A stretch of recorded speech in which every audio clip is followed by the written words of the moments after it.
When the Athenian lawgiver Clisthenes formed the idea of a government established and run by the people in 507 BCE, and when Montesquieu, the French philosopher, propounded his theory of separation of powers in government to prevent tyranny and preserve liberty, in his seminal work, The Spirit of Laws, in 1748, these noblemen possessed clear thoughts about what should be the ideal in every society.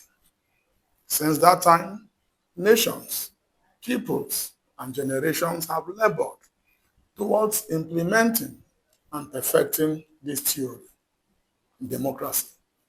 Democracy works with many assumptions, or do we say presumptions, chief of which is that separation of powers will be effective because everyone wants to work for the good of the state. There is also the presumption that men are reasonable and normal. To quite an extent, that presumption doesn't hold in Nigeria. And that is what Montesquieu and co. didn't envisage. A situation where state institutions created to check abuse of powers are clearly manacled, fettered, and rendered weak. This is our focus in this series, which we title Nigeria's Weakened Institutions. As Nigerians gear up for the 2027 cycle of general elections, there is tension building up. Politicians have been plotting, decamping, and realigning with the speed of light. Many erstwhile activists and government critics have swallowed their words and ported to the ruling party, APC. In the aftermath of the 2023 elections, the decisions of the various tribunals, Nigerians felt so much despair at the conduct of the Independent National Electoral Commission, INEC, and the judiciary. Events which followed clearly showed that separation of powers was a theory only fit for study in secondary school examination sheets, not in practice in Nigeria. The flurry of politicians and businessmen openly identifying with Tinubu, the president, his son, Sheyi, and the ruling party, APC, defies reason. Recently, a prominent businessman from the southeast stated tongue-in-cheek that he wanted his business not to suffer, so he needed to identify with the moving train. Others have echoed similar views.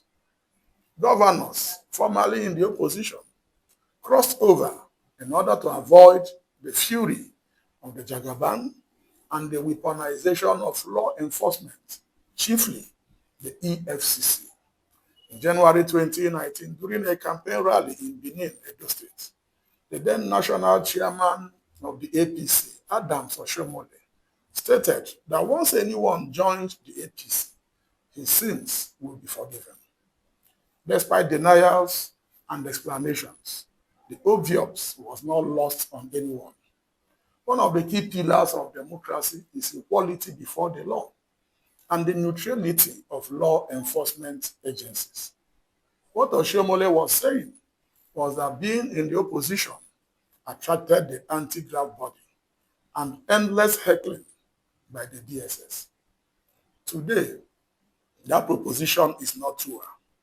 The fear of the EFCC is the beginning of wisdom for the opposition and businessmen who ordinarily desire to be neutral. In the last few weeks, we have seen the EFCC battle with the ex-AGF Malami and his family. And there is the arrest of El-Rufai's associates, his encounter with the DSS at the airport, and the subsequent arrest by the ICPC. Suddenly, names of terror sponsors once held sacrosanct are being released, while Nigerians waited to hear names like Matawale and co. It was Rabiu Musa Kwankwaso whose name came up in the US Congress. This is not a platform to defend perpetrators of criminality. It, however, is a focus on criminal justice. And no hue of justice is justice when it is selective and one-sided. That is what the Anti-Graft Agency and Co. have been turned to. Weapons against government critics, opposition politicians, and businessmen who fail to identify with the ruling party. Nigeria's biggest challenge today is the deliberate weakening of its institutions just to satisfy the ruling elite and elongate their tenure. Interestingly, so many citizens out there in uniform and without uniform are ready to slave for this elite to perpetuate their illegal conduct just for a pittance. We shall continue with this series next week. Stay with us. Our socials, our Zarephath page are available and you can follow us. You can also like, comment, and share. My name is Ben Abraham, and this is Criminal Justice Focus. Thank you.